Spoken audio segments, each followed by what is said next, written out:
Hey everyone, today we are going to solve the problem of the day, which is regions cut by slashes.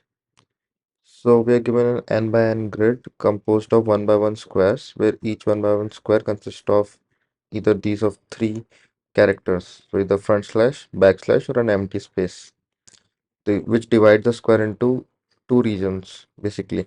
So given the grid representing in a string array, return the number of regions.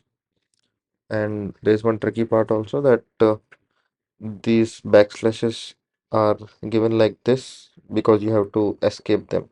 But we don't have to worry about that as programming languages uh, consider these two as one character only, which is the backslash. They know that it's the escape sequence and these are not two backslashes, so we don't need to worry about it.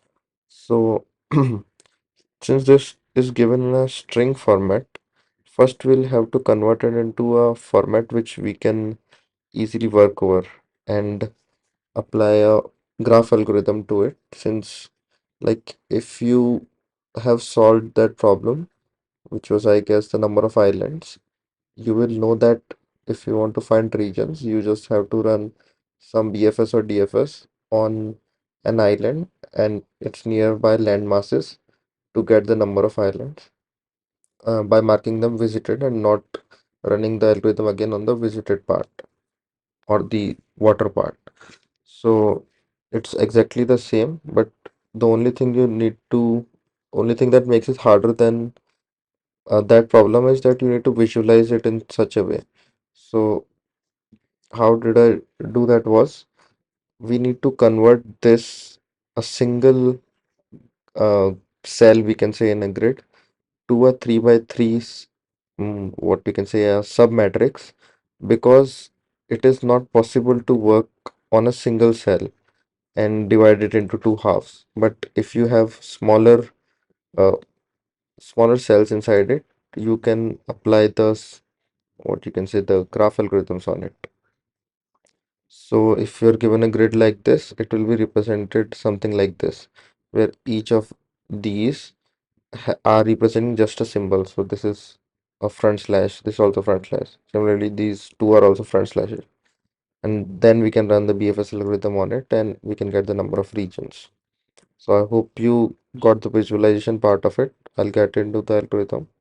So the high level algorithm is, if we have for a given input like this, want to construct a matrix of zeros and ones. So basically our land masses, we can say them are zero and water is represented by one, or space and wall we can also say. And for each cell in our matrix, we will basically check if we can run our graph traversal algorithm on it. Yeah, I don't know why I've written BFS, I'm writing DFS actually. DFS on that. Then I can say I found one region because I only run the DFS on a water. So, sorry, yeah, on a land. So if it's a free space, I'm running a DFS on it. After I've run and while I'm running, I'll mark it by some other number. So I know that I don't have to come here again. So once I've traversed this path, whenever I come back here again, I'll know that I don't have to again apply the search algorithm here. I can move on to here and the another region can be colored. So it's like I'm coloring all of the neighboring squares which can be colored, and that's how I'm finding one region. And if I find another cell which is not colored, either black or this cyan, I can say that it should be part of a completely new region, and hence I will increment my regions by one. So if you look at the code, it will be better understandable.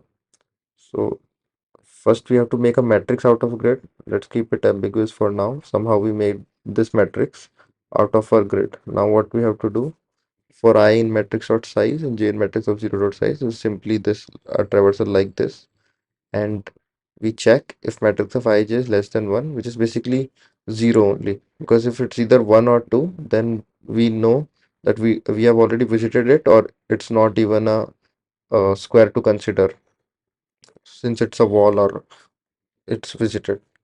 So if it's neither of the case, which means it's a free space, we can run the DFS on it, and at the end we can return regions. Now first we'll resolve the ambiguity of making the matrix.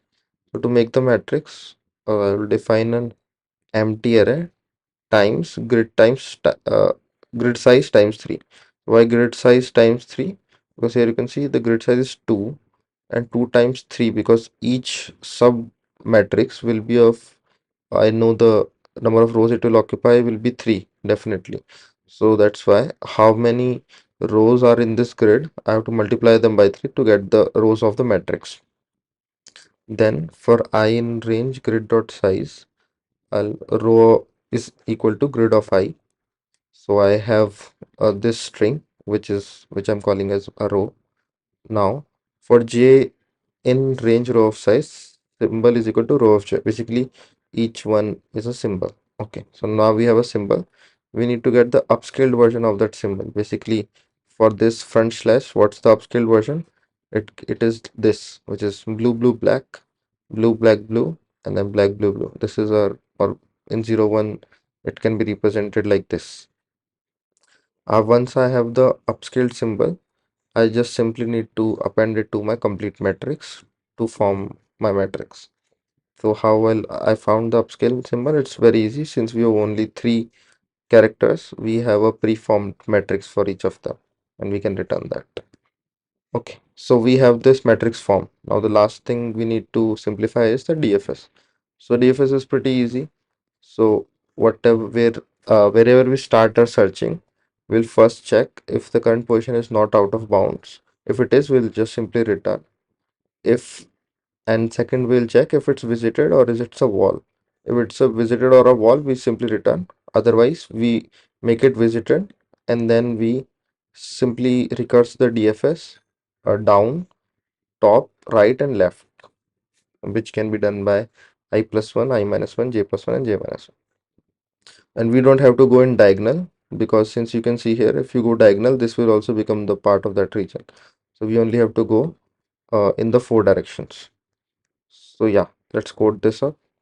And actually the code will be too lengthy, and uh, this pseudocode is somewhat Python only, so I copied it here in Python, and it's exactly the same as you can see here for I in range length of matrix, or j in range length of matrix of 0, and it's exactly the same. Actually, there's no difference.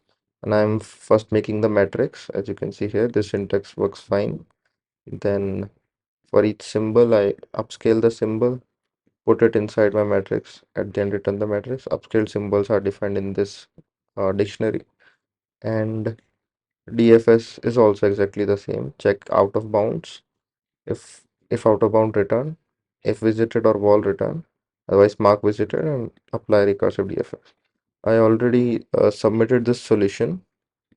As you can see here, it beats 56%, so it's pretty efficient. And the time complexity and space complexity uh, will be both be n square. So why it will be n square? As you can see here, a length of matrix in a diagram, a length of matrix was 3 times n. N is our n by n grid, right? So it is just upscaled. So it is 3 times n. So we can ignore the constant and we can say we are iterating over each cell of the matrix. So it will be n square time complexity. And space complexity is also n square since we are creating this grid. So yeah, that's it. Thank you.